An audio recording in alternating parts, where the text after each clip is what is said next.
Music director Vasant, 2 Valishetty Subbarao గారు. సుబ్బారావు గారు ఇండస్ట్రీలో చాలామందికి తెలుసు, ప్రెస్కి తెలీదు. ఆయన టెక్నికల్గా రాజమౌళి గారి దగ్గర ఏగా కూడా చేశారు. టెక్నికల్గా చాలా వెల్ అడ్వాన్స్డ్. 14 years క్రితమే ఆయన నేను కలిసి డిజిటల్ సాంగ్ చేసాం.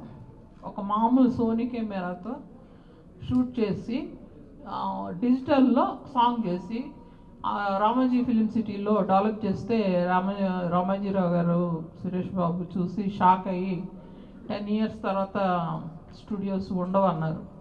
అలాగే ల్యాబ్స్ ఉండవన్నారు. అలాగే జరిగింది. అతను ఆయనంత టాలెంటెడ్ డిజిటల్లో, డిఐ ఆయనే చేస్తారు. ప్లస్ యూజువల్గా ఏంటంటే ఇప్పుడు మనకి ఏదైనా కావాలంటే అది ఎక్కడుందా, ఇక్కడుందా, బాంబేలో ఉందా, అబ్రాడ్లో ఉందా అని ఎక్విప్మెంట్ తెచ్చుకుంటాం. కానీ ఈయన స్పెషాలిటీ ఏంటంటే ఆయనే డిజైన్ చేసి ఆయనే వర్క్షాప్లో కూర్చొని ఆయనే దాన్ని తయారు చేస్తారు. అలాగే ఈ సినిమాకి పాడీ గింబల్ అని ఒకటి రెడీ చేశారు. దాన్ని నేను కూడా ఆపరేట్ చేశాను. దాదాపు 150 కేజెస్ ఉంటుంది. కానీ అది వేసుకుంటే ఆ ఫీలింగ్ అంత బరువు ఉన్నట్టు అనిపించదు విత్ కెమెరాతో కూడా. దానివల్ల చాలా ఈజీగా యాంగిల్స్ షూట్ చేయటం జరుగుతుంది.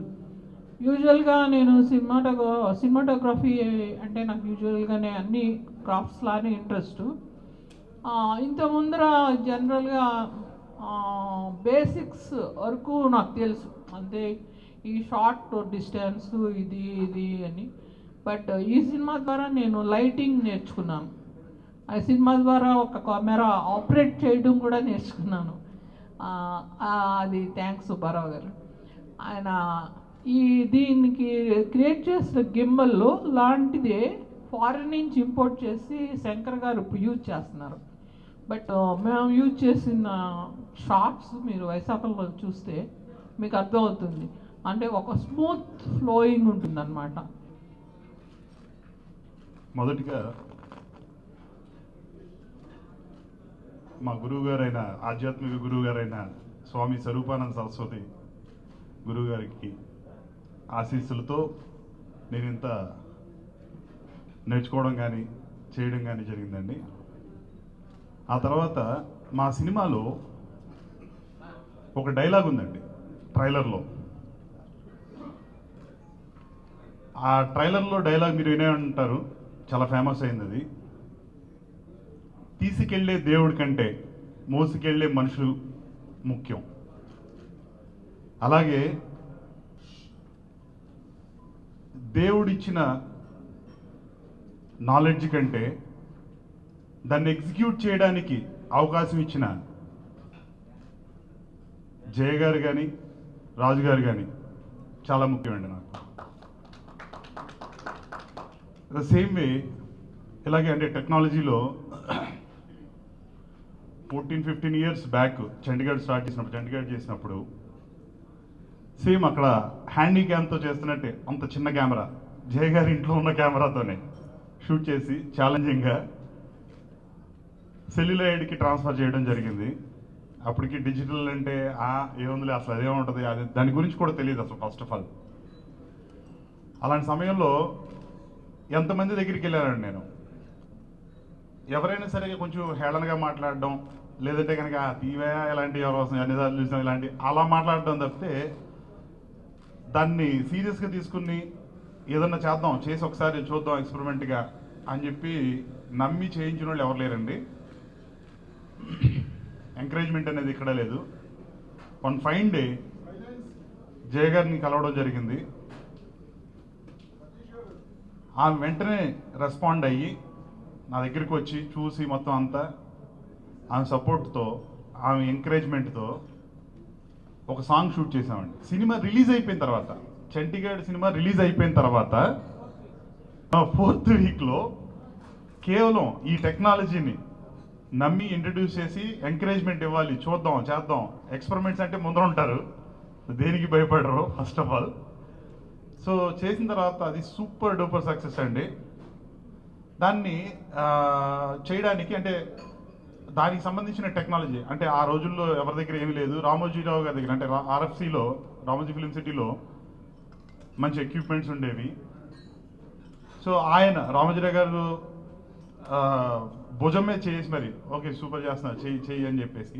మీ అందరికీ తెలిసిందే, నాకు ఆర్ఎఫ్సి నుంచి అంటే బేసిక్గా ఏదన్నా ఒక ఎక్విప్మెంట్ రావాలన్నా కూడా వచ్చేది కాదు. సామాన్యంగా అంత ఈజీ కాదు టాస్క్. లోపలికి వెళ్ళాలంటే కూడా చాలా ఉంటుంది. అలాంటిది ఆయన నాకు అక్కడి నుంచి ఏం కావాలన్నా కూడా అలా పంపించేవారు. ఆ నెక్స్ట్ సురేష్ బాబు గారు అండి ప్రివ్యూ చూడడానికి రామానాయుడు స్టూడియోస్లో ఆ సాంగ్ని స్క్రీనింగ్ చేస్తానికి వెళ్ళినప్పుడు సురేష్ బాబు గారు కూడా వస్తా అన్నారు. అప్పుడు ఇంకా రాణా ఎంటర్ అవ్వలేదు లేదు. సో సో సురేష్ బాబు గారు చెప్పింది ఒకే ఒక మాట ఇప్పటికీ నాకు అది వినిపిస్తూనే ఉంటుందండి. అందరూ ఉన్నాం అప్పుడు, రాజుగారు, జయ గారు, నేను, ఇంకొకళ్ళు ఎవరో ఉన్నారు అప్పుడు. సో ఆయన చెప్పారు ఒక 10 ఏళ్లలో మేబీ మా ఈ ల్యాబ్లన్నీ డెఫినెట్లీ క్లోజ్ చేసుకోవాల్సి వస్తుంది ఇది డెవలప్ అయితే అని చెప్పన్నారు. అది నిజంగానే అలాగే జరిగింది. అంటే ఏదో కొత్త టెక్నాలజీ ద్వారా మిగతా వాటిని క్లోజ్ చేసేద్దాం అని ఏమూ కాదండి అక్కడ దాని వెనకాల ఉన్నది. లేదంటే కనుక కొత్త టెక్నాలజీ వచ్చింది కదా అని పాత వాళ్ళందరినీ లెక్కలేనితనంగా చూసే విధానం కూడా కాదు. డెఫినెట్గా ప్రివిలైజేషన్స్ ఫ్లెక్సిబిలిటీస్. ఏదైనా కొత్త టెక్నాలజీ వస్తుందంటే డెఫినెట్గా మనం ఆదరించాలి అంటే డెఫినెట్గా దాంట్లో ఎంతో కొంత బెనిఫిట్స్ ఉంటాయి. ఆ బెనిఫిట్స్కి అనుగుణంగా మనం కనుక ఎంకరేజ్ చేస్తే డెఫినెట్లీ నాలాంటి వాళ్ళు ఇంకా చాలామంది వస్తారు. అలా రావాలి అంటే జయ గారు, రాజుగారు లాంటి వాళ్ళు ఇంకా చాలామంది ప్రొడ్యూసర్, డైరెక్టర్లు రావాలి. ఇది నా మెయిన్ కోరిక అండి. తర్వాత ఇక ఫోటోగ్రఫీ పరంగా వస్తే నా గురు సమానులైనటువంటి ఎస్ గోపాల్ రెడ్డి గారు, ఆయన కూడా అలాగే నన్ను ఎంకరేజ్ చేసేవాళ్ళు బాగా. అలాగే టెక్నాలజీలో అంటే ఇవే కదండి, రోబోటిక్స్లో ఉన్నాను నేను. I'm a scientist also. నా పేరు మీద పేటెంట్స్ కూడా ఉన్నాయి. ఇలా ఒక షూట్ చేస్తుంటే మలేషియా ఫారెన్లో సేమ్ ఇదంతా చూసి ఎవరు చేశారు ఏంటని అడిగితే ఒక సినిమాకి నేనే చేశానండి అంటే అవన్నీ చూసి ఈ టెక్నాలజీ ఈ మీకు మీ నాలెడ్జ్ని మీ ఒక్కళ్ళ దగ్గరే కాకుండా ఇంకా మ్యాక్సిమం చాలామంది షేర్ చేస్తే బాగుంటుంది అని బిహైండ్ ఆల్ దిస్ ఈ సినిమాకి సంబంధం లేకపోయినా చెప్తున్నాను. అది కేఎల్ యూనివర్సిటీ హరీష్ బాబు ఉన్నాడు కదండి, కోనేరు సత్యనారాయణ గారు వాళ్ళ అబ్బాయి. ఆయన వాళ్ళ నాన్నగారితో మాట్లాడి చూసి ప్రొఫెసర్, కేఎల్ యూనివర్సిటీలో ప్రొఫెసర్గా నాకు అపాయింట్మెంట్ ఇచ్చారు. అక్కడ అక్కడే 26 పేటెంట్లు క్లెయిమ్ చేయడం జరిగింది రోబోటిక్స్లో. ఇది ఎందుకు చెప్తున్నానంటే నాకు ఈ టెక్నాలజీ సపోర్ట్ అంటే ఒక పక్కన అంటే ఎలా అయితే జయ గారు దీన్ని ఎగ్జిక్యూట్ చేయడానికి అంటే క్రియేటివ్ అండ్ టెక్నాలజీ పరంగా ఎగ్జిక్యూట్ చేయడానికి జయ గారు ఎంత ఎంకరేజ్ చేశారో అలా హరీష్ బాబు అండ్ కోనేరు సత్యనారాయణ వాళ్ళు ఎడ్యుకేషన్ పరంగా అంటే నాకు ఒక్కడికే కాకుండా ఇంకా మిగతా వచ్చే ఇంజనీరింగ్ స్టూడెంట్స్ ఇంకా చాలామంది నేర్చుకోవాలి, చెయ్యాలి, డెవలప్ అవ్వాలి అందరూ అనే ఎయిమ్తో ఆయన అలాంటి అవకాశం ఇచ్చారు. అలా నాకు వీళ్ళు సేమ్ ఇందాక చెప్పారు కదా మా సినిమా డైలాగ్ లాగా దేవుడిచ్చిన నాలెడ్జ్ కంటే దాన్ని ఉపయోగించుకునే మనుషులు చాలా గొప్ప వాళ్ళు నాకు అండ్ అందరికి కూడా. అలా జయ గారికి and KL university K Satyanarayana గారికి అండ్ హరీష్ బాబుకి అండ్ మా గురు సమానులు ఎస్ గోపాల్ రెడ్డి గారికి నా హృదయపూర్వక కృతజ్ఞతలండి. ఇక సినిమాకి వస్తే ఇంకా చాలా టెక్నాలజీ వాడాలి, ఇంకా చాలా తయారు చేశాం కూడా, కొన్ని అన్ఫార్చునేట్లీ వాడడం కుదరలేదు. అనుకున్నది ఒకటి అయ్యింది ఒకటి అన్నట్టు పాపం వాళ్ళు స్టార్ట్ చేసింది ఒక నెంబర్ ఆఫ్ బడ్జెట్, అది ఎక్కడికో వెళ్ళింది. ఏదో 1 ఫ్లోర్ 2 ఫ్లోర్లు వేద్దాం అనుకున్నదల్లా 10 ఫ్లోర్ల దాకా వెళ్ళింది అది బడ్జెట్లో. ఇందాక మా బావ రమేష్ అడుగుతున్నాడు ఏం సుబ్బారావు ఎంత బడ్జెట్ అంటే చెప్పా, ఇంకొకసారి కన్ను తిన్నాడు. ఇంత ఇంత బడ్జెట్ అయిందా అని. దానికి కూడా అంటే అలా కూడా వెనకాడకుండా ఖర్చు పెట్టారండి. ఖర్చు పెట్టిన దానికి డెఫినెట్లీ ఫలితం దక్కిందని నేను అనుకుంటున్నాను. ఎందుకంటే నిన్న ట్రైలరు మొన్న మీకు అందరూ తెలిసిందే, నాని చేతుల మీదుగా ట్రైలర్ లాంచ్ అయింది.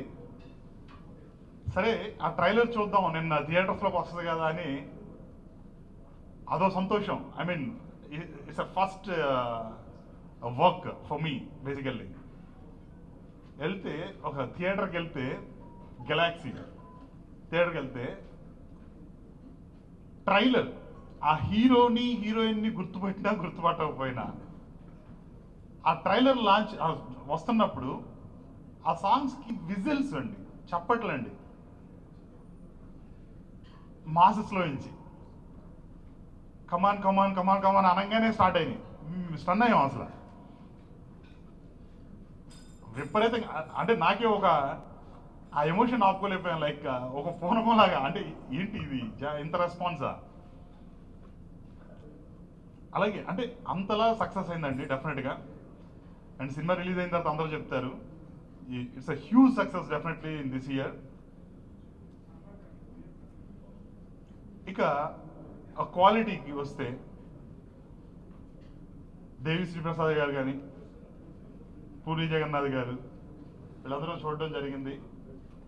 ఇంకా పెద్ద పెద్ద వాళ్ళు, ఇంకా డిస్ట్రిబ్యూటర్స్